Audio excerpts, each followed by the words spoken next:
Our next speaker is Mitch Cypress. He was recommended to me by fellow counselor Tony Quattraro, who had the pleasure of working with him, project in Mogadishu. This young man's done a lot of fascinating work in cities in a lot of strange places or around the world, or at least strange from the average workaday American perspective.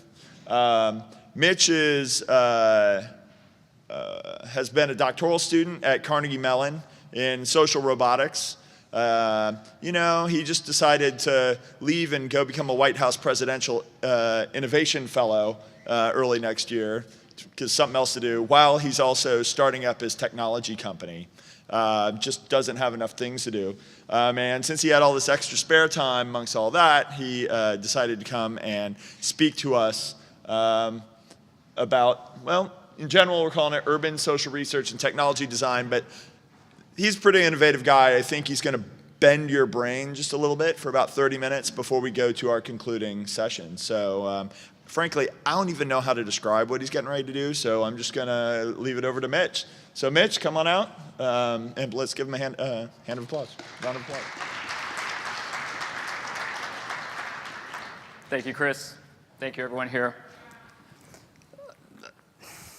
I'd say this is a pretty decent introduction, so I'll just jump into it. A couple months ago, I got this a tweet that said, "Hey, this is UNHCR in Iraq. We're having a bunch of data problems. Can you come help us with this?" And I knew that they had a lot of problems because they found me on Twitter. If you're scraping Twitter for help, like you're already kind of screwed, right? So I was curious about what this meant and what's going on, and ultimately they're doing all this work with protection, and there's millions of people that are internally displaced, millions of people that are leaving the country, and simultaneously they're trying to measure what's happening and compile all that and figure out what matters within it and put that together and make some sort of decision in a 72-hour cycle, and it's all by email. And it's just, when I asked how many pieces of information you got back, well, they sent me their 12-page survey. It's all qualitative that they're using for the email. And they said, oh, we've done 3. How long has this been going? It's going on several months now. I thought, oh, what a disaster. Sure, yeah, I'll love to come help, right? So I'm kind of used to these questions, these problems. Honestly, I live for this. I love opening up my email, usually email, not Twitter, and finding something like, hey, can you go deal with Ebola? Or hey, can you come work on something? And that's really because for the last 10 years, I have been deeply immersing myself in the world's most complicated places. I'm an urban planner. I'm a designer. I'm a computer scientist, I guess. I don't know, whatever that is.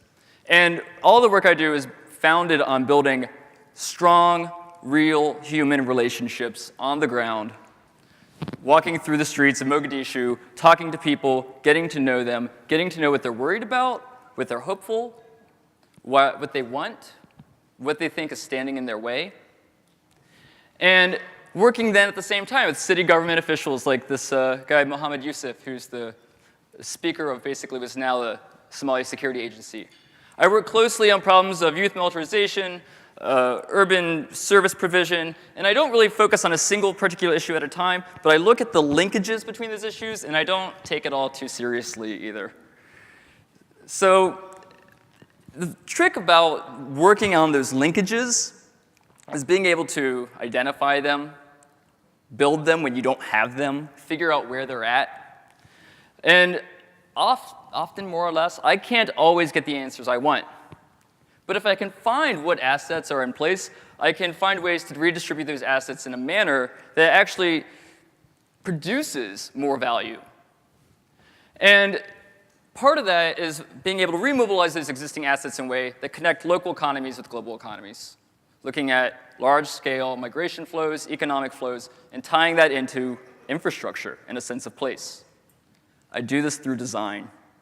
Design thinking is rapid, strategic, iterative, abductive.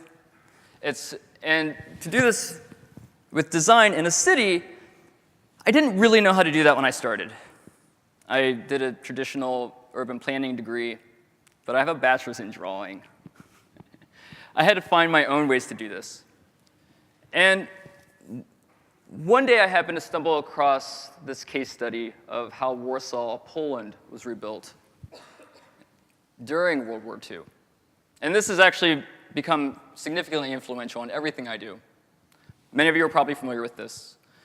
During the bombings in Warsaw, geographers and engineers and urban planners would get together and have secret meetings at night, compile all of the documentation of land use and architectural drawings, and they'd put this all together, and they'd start designing the reconstruction of Warsaw while they're getting bombed into oblivion. And as they're getting bombed into oblivion, they could design that future reflexively, responsively to the bombing. It's not a theory, it's not in a vacuum, it's in relation to the destruction. There's a symmetry happening there. And working in these different places, I found that there's almost always some sort of symmetry. Click, there we go. I didn't start in the war zones. Actually, I started in the refugee camps outside the war zones. Working in Dadaab, Kenya with the Norwegian Refugee Council, I was looking for a way to understand what was happening on the ground. It became clear to me that we were importing solutions. We had engineers from Australia doing shelter designs from aerial photographs and all the like, and there wasn't enough information circulating on the ground. There were surveys, but those weren't really communicating how infrastructure, place, shelter, and objects were integrated in people's day-to-day life. So I started breaking the rules. When the convoy would drop all of the aid workers off at the camp, I would then go hide in the bathroom, and the convoy would leave, and then I'd walk out the gate and go walk around and talk to people. And I started finding all these beautiful things, like internet cafes in the refugee camp. Someone had a cousin in Sweden who sent back some money, who then, you could use this to buy a generator, and you could, get some sort of equipment and build a satellite uplink, and then you could start charging for internet access, and then you could start charging for computer classes, and people would find the money to pay to get these skills. And it wasn't enough for me to just walk around and ask people how things were laid out and distributed, so I started asking people to make all the drawings and maps themselves. All I used was a satellite phone at the time to geolocate the drawings that the people in the camps, who knew it better than anyone, were developing. Those were obvious assets, though. What later occurred to me was that sometimes you have to build assets, but you have to build them on something else that's already there. When I moved to Egypt, there was this huge problem regarding gang violence. A lot of Sudanese youth who had been child soldiers in Darfur had moved to Cairo in some fashion or another, whether a part of the official migration system or not. They were living essentially in the streets because their own communities hated them, but they were also unable to access things like healthcare, education, and employment because the Egyptian signature on the UN Convention from 1971 negates their ability to access those basic rights. So they were stuck. Egypt wouldn't support them. Sudanese people wouldn't support them. So they went back to doing what they know how to do, terrorizing the hell out of other people. They also found if they targeted specifically other migrants, the cops left them alone. When I joined the gang with my friend, she needed to do a master's thesis. It sounded fun. What we discovered was all of these guys shared a profound love for hip-hop. So we started writing hip-hop. With a MacBook, a microphone, and a handheld camera, we started building albums of music. And with that music, we started making music videos. And then from working with the gangs, we actually started working with the victims. This guy's from Uganda. And suddenly, we now actually had an ability to hold things like rap battles instead of street battles. It became not only a way for conflict management, but it also became a means to inspire other possible processes like, hey, I love listening to Tupac, but I speak Arabic, I don't have a clue what he's saying. Do you think we could do English classes? Yeah, it sounds great, right? So we started this NGO, we started doing the gang stabilization, and as we're busting out all these albums, you know what? These are great to show grant committees. You go to the Ford Foundation, you're like, hey, I got gangsters who stab people, but now they make music. Check it out. Next thing you go, you got like $60,000, right? Phenomenal turnaround. And it taught me that, well, you could, we started this again with just a MacBook. So essentially, a very low input solution can yield radically transformative, high output results. You just have to know where to look. When I was living in Afghanistan, though, I found I couldn't quite work the same way I had grown accustomed to. Essentially, too many other people who look like me have been there kind of making problems, and no matter how cool I am, no matter how much I speak the language, no matter how culturally sensitive I am, and all of that, I still really can't go walk around Urzgan. My wife did. She's nuts. But she blends in better. I needed another way to be able to understand what's happening. And I kept noticing around the city all of these beautiful paintings and drawings. If any of you spent time in Kabul, I'm sure you've seen some of these. And I realized that all of these signs, they're not just beautiful, they contain information. In fact, if I was to map all of the graffiti in the city, I could actually start to parse out trends on how youth culture is thinking.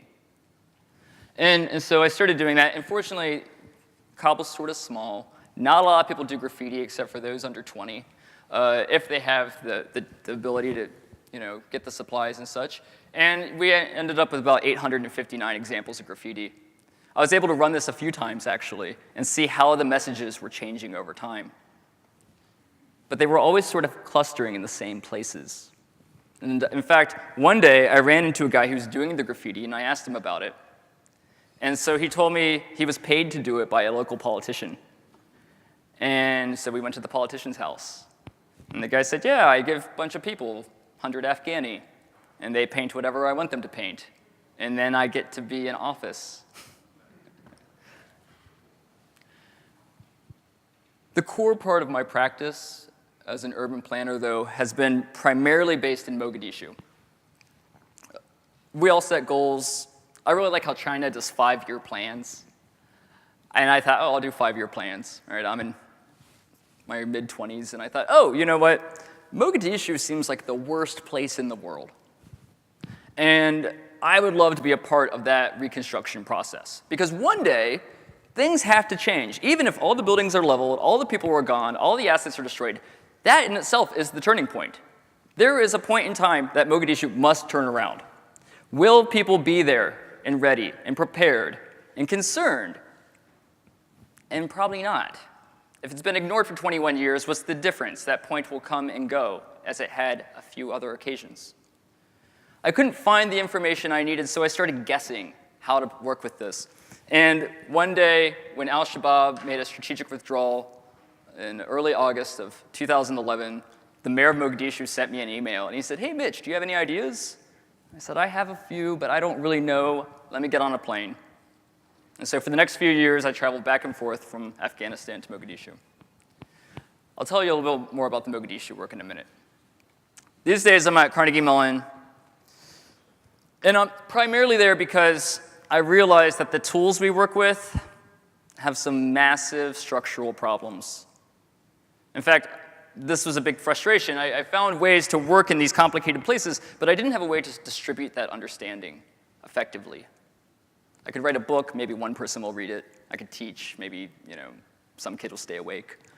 But for the most part, I didn't have a way to scale my work.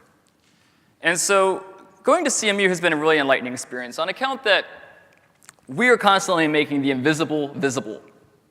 This is a Wi-Fi signal distributed through space, right? Wi-Fi is all around us. It is part of the infrastructure. We eat and breathe it. We live in it.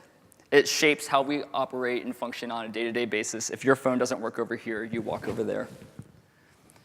I've heard a lot of conversations these last couple of days about two separate realities between the cyber and the physical, and they're not separate. It's one hybrid existence.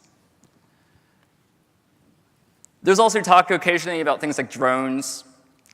And when we talk about drones, we often immediately jump to big things. But actually, that's also a funny conversation. Because the roboticists making drones aren't really caring about the big things. That's the easy work. They really want to do the hard, narrow things, right? Engineers love really small, difficult, discrete problems. Like, hey, can you make a drone the size of an amoeba? These are massive already. This is the future of robotics. Not massive structures, but nano-robotics. And the reason I thought it would be fun to talk to you today is because everyone in this room, including myself, shares a particular problem. We talk a lot about geosensing and information collection and different ways of data extraction. And honestly, sensing is not the problem. I think we kind of got that on lock various ways. The problem is sense making. How do you work through that data? And fundamentally, how do you work with it with the knowledge that you build through experience that you cannot effectively communicate? When Michele Polanyi, the chemist, wrote about tacit knowledge in the 1950s, he said, my capability as a chemist isn't based on my ability to measure something. It's more based on my ability to have intuition on reactions, interactions, chain sequences, externalities, things that are not in textbooks, things that are difficult to write down and express in textbooks. So where is the tacit knowledge in something like GIS? Is it designed for that? Is big data designed? Is MapReduce and Spark Geo aligned to that sort of expertise? I don't think so. I mean, I've slept in a lot of dirty places, spent a lot of nights in some concrete rooms, and when I use one of those tools, I do not feel like it is transmitting that sort of experience, that sort of insight.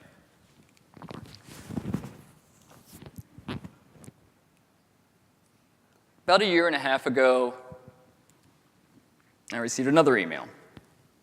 And it said, hey, Mitch, so the American Association of Sciences has like a human rights technology division, and they're trying to monitor conflict in Aleppo regarding the destruction of heritage sites. And they said, hey, we can do all this amazing aerial surveillance and satellite analysis and the like, but we need on-the-ground verification. Can you help with that? And I thought, yeah, great. In fact, I was packing up in Afghanistan at the time. I was going to go do a project in Iraq, and then I was going to move to Detroit. So I thought this would be awesome. And as I'm looking into it, I thought, no, this isn't going to fly.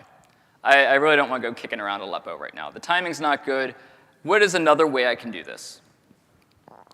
And again, I didn't have the tools that I needed. So I decided to come to CMU to start building those tools. And it's amazing what you can do, right? Because in the context of the Warsaw reconstruction, right, that was a state-to-state engagement. And now we have new war, if you want to call it that, where non-state actors are mobilized with technology to be on par with the state and just as effective and capable and all those great things, which means you and I can do it too.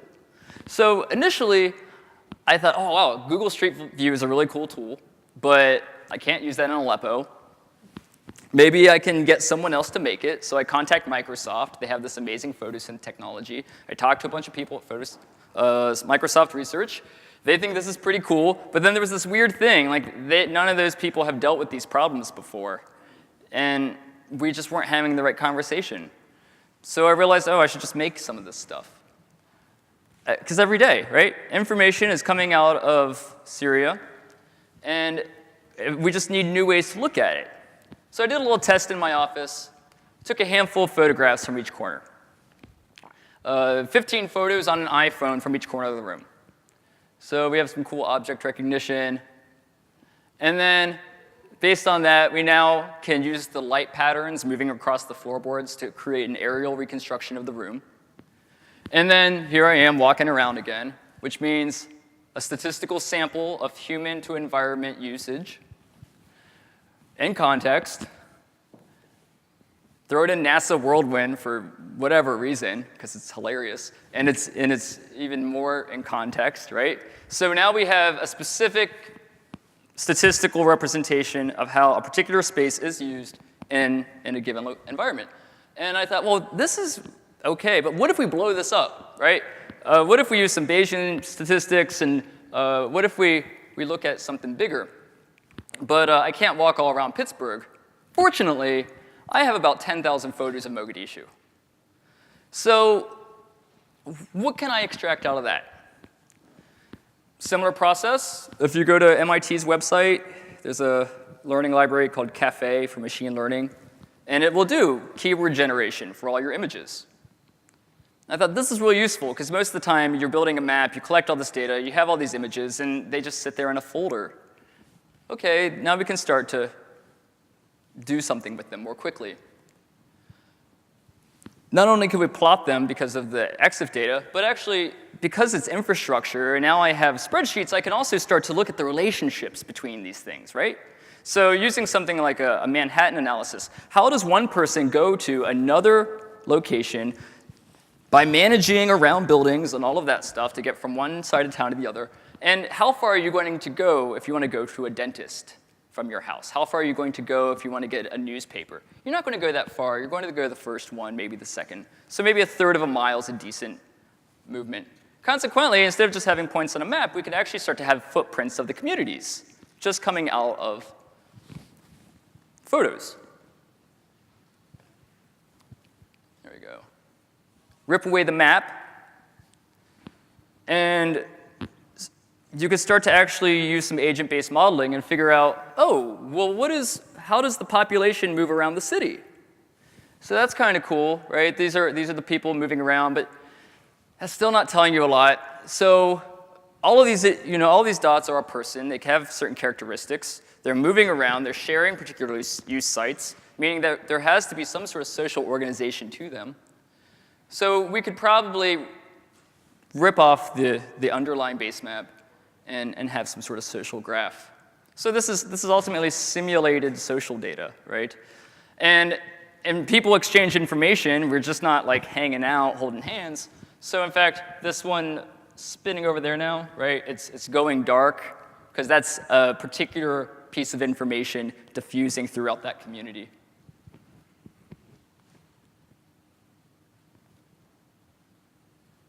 All of this stuff is clustered together, right, in a static view. So now we went from infrastructure to actually communities and how these communities are organized around one another. And it looks pretty noisy. So if I was to go find the one node in all of those that is the most connected in each community, it would look something like that. That's kind of fun. Now I know if I'm going to go to Mogadishu and I need to talk to somebody, not only do I have to can I rely on my existing social capital, but from like a Google scrape, I could go and say, I need to talk to the guy that runs this newspaper stand, because he knows everybody. They all come to him, right? Awesome. And if he says, dude, today is not a good day, I should probably listen. So the thing is that we could go back to that Aleppo problem, and we can start doing the same thing with architecture. Instead of people moving through space, we could start looking at the same thing in terms of the architecture itself and taking images and turning them into components, just like in Warsaw, but from a distance. We could start planning the reconstruction of Aleppo now.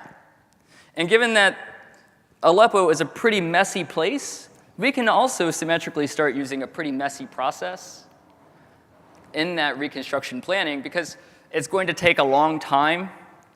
And as long as we're working in relation to the outflow of information, we will be structurally aligned to that chronology. So back to the Iraq thing. So when the people at UNHCR called me, they thought, oh, we're going to, Mitch is going to show up. He's going to do all this computer stuff. It'll be really cool. We'll get a robot. Can we get a drone, Mitch? It'll be really fun.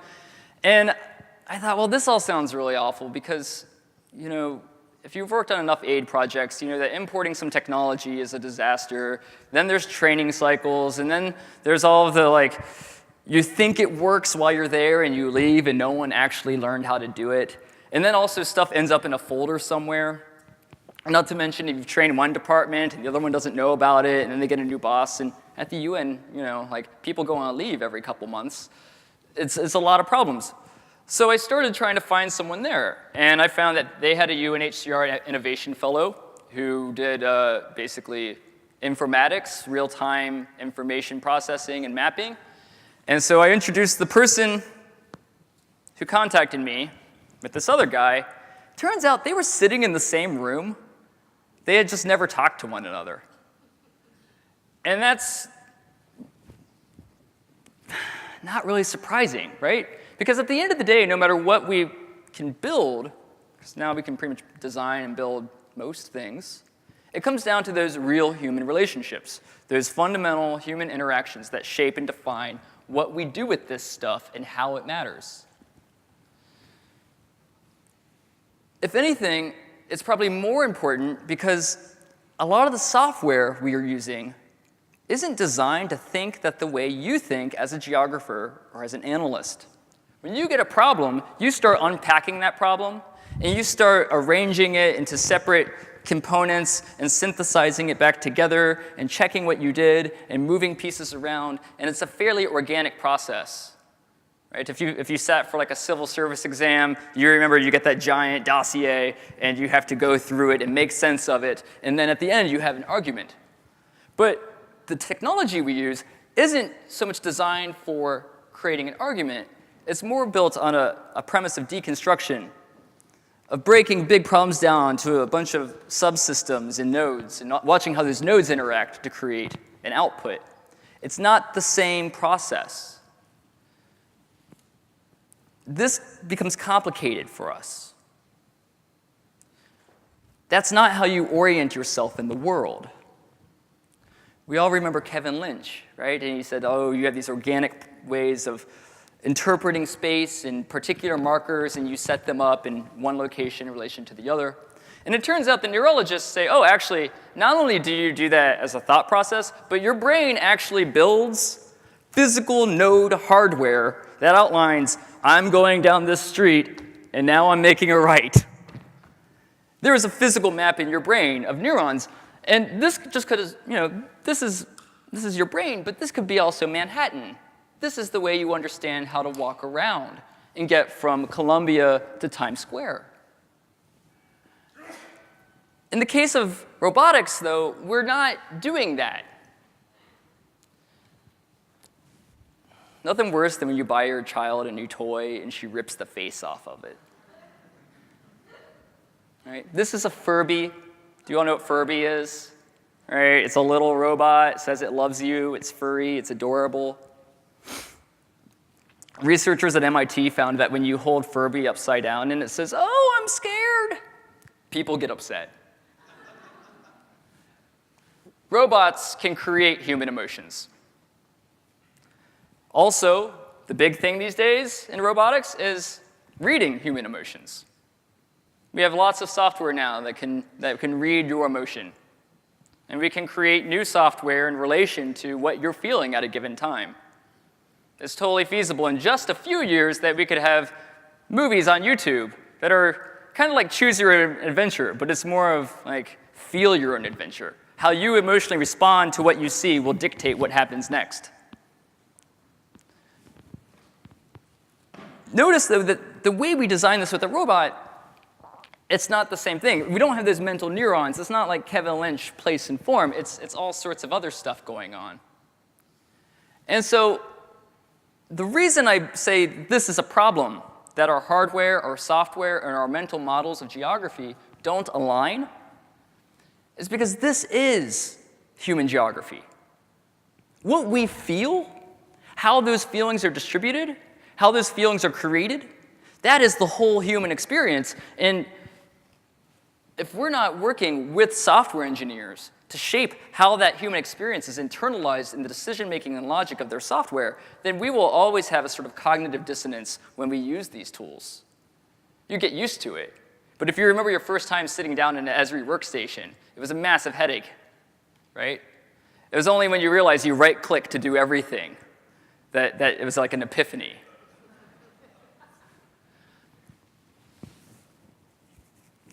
And here's the bigger picture why that matters. I told you there's a symmetry in how we stabilize conflict and how we rebuild.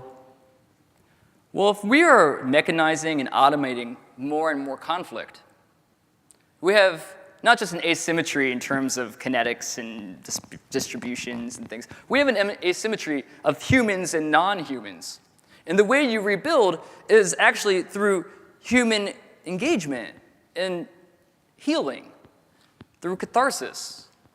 Working in Mogadishu, I worked with perhaps one of the world's most traumatized populations. If you want to stop militarization, if you want to stop Al-Shabaab, if you want to stop recruitment, if you want to stop terrorism, it's not just a matter of sending kids to school or building jobs. It's a matter of creating healing in a very abused and traumatized community, a fragmented community. So how do you do that with a robot? In 2050, we could still continue the path of warfare that we do now, and that's just is what it is. But how do we rebuild from our destruction in 2050? Are we going to do it the same way we're doing it today? Or are we going to change our tools? Are we going to change the thinking that underlies our tools? The only way that this can happen is ultimately if you take the steps to do this. Because the software developers and the engineers aren't coming to you to say, hey, how do I understand human geography? But if you've used Uber, or if you've used Google Maps, if you have a hobby drone, right? Those engineers have determined how you function in this world. We are essentially all cyborgs. From the beginning of time, right? We hit some rocks, we use some tools to augment ourselves, and we create some sort of new reality. We design new futures every day. The technologies we're using today are not necessarily designed by ourselves, but are designed by other communities outside of geography. And I believe that if you make the initiative to engage that community, we could actually have radically different, transformative tools at our disposal immediately. You don't have to build it yourself. You just have to talk to the other guy in the room. Thank you.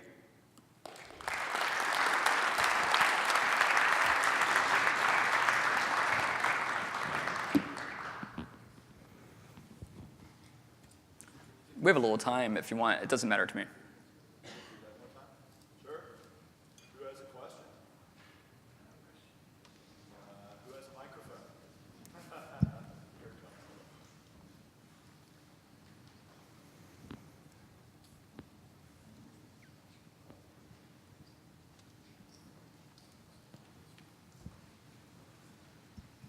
Thanks a lot. That was all-encompassing. I mean, I love the trip I just went on, and one of the points that you were there. To me, it sounded like the difference between inductive and deductive reasoning, and sort of getting in touch with the way in which we try to exclude those pathways of communication. Mm-hmm. So if we can recognize in our neighbor, our fellow academics and political folks, those kinds of ways of seeing the world and try to embrace how they work cooperatively, it might help integrate our minds in the process of healing. So how do we find our historical roots in order to do that? Well, you know, we've all been doing computation since the Middle Ages, right? If you read your Lewis Mumford back in the day, when he was a guy, when he was a thing, right? He said that measuring time changed everything. It established some sense of structuralism from which we basically led to the Enlightenment and all these other things right after that. And it's all on this sort of premise of structuralism. And those different kinds of logic are versions of that, right? They're just boxing in that structuralism. Design is a little bit of a different discipline, though, because it's not about inductive or deductive reasoning. It's about abductive reasoning. It's about creating the opportunity for the unknown to arise. It's about designing by emergence. It's a more at a social level. It's a meta level interaction. And how do you do that? And at the end of the day, it's still sort of the scientific method. It's still, you try things, you see what happens, you make the next decision. But but there's a certain scalability. You would never go and make a big program or a big project. You start with a small thing. You rapidly prototype your way through the problem. In terms of how you do that with different communities, honestly, I don't think people do it a lot because it's painful. If you ever started a company, right, and you have all these different people in the room, and you have a marketing person, and you have an engineer, and you have someone with an MBA or something, and they're all talking about the problem, they might use the same words, but they're holding different mental models of what those words mean. And you're in constant collision. And it becomes sort of an art to delegate your way through that collision. There was a guy back in the 60s named Horace Riddle who recognized this. He called it the wicked problem, right? And he said that wicked problems cannot be solved, they can only be tamed. And that's his theory on how you solve that is ultimately through structuring the discussion, putting it on the wall, right? All the whiteboards, all the time you go into some design studio and you see Post-it notes everywhere. That's the process. I think the first step is where do you go to find people, right, who are making these tools, who want to make these tools? And it's not hard. You look on Meetup right now, you will see a million different programming hackathons and all of that stuff. And you might not think you have a place there if you're a geographer or a political scientist, but you do because they're working in your space, not the other way around. The thing is, they don't really have the same understanding that you do, and they certainly don't have the same tacit expertise. When you walk into the room and you say, oh, well, but there's this thing, I don't know, we'll call it central place theory or something, their minds will explode. It's just a matter of taking steps. Jump online. Anyone else? Cool, good. All right, have a good evening. Thank you, Mitchell.